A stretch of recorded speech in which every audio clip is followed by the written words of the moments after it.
La vie de Cédric Jubilard a basculé depuis la disparition de sa femme. Pour rappel, Delphine Jubilard s'est volatilisée dans la nuit du 15 au 16 décembre 2020 à Cagnac-les-Mines dans le Tarn. Depuis, les autorités ont organisé de nombreuses fouilles pour tenter de retrouver l'infirmière disparue, sans succès jusqu'à présent.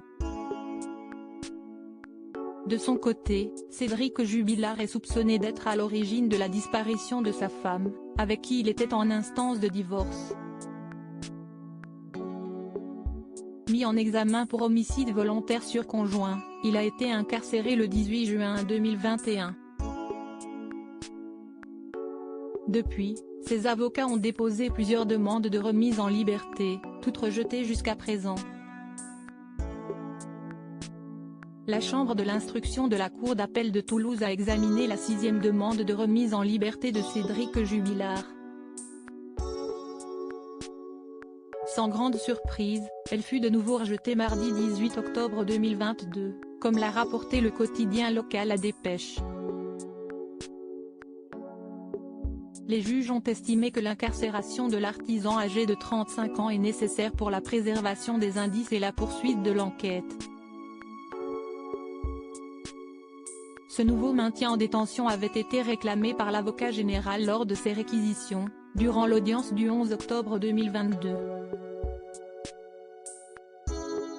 Pour rappel, Cédric Jubilard clame toujours son innocence dans cette affaire, et reste d'ailleurs toujours présumé innocent jusqu'à preuve du contraire.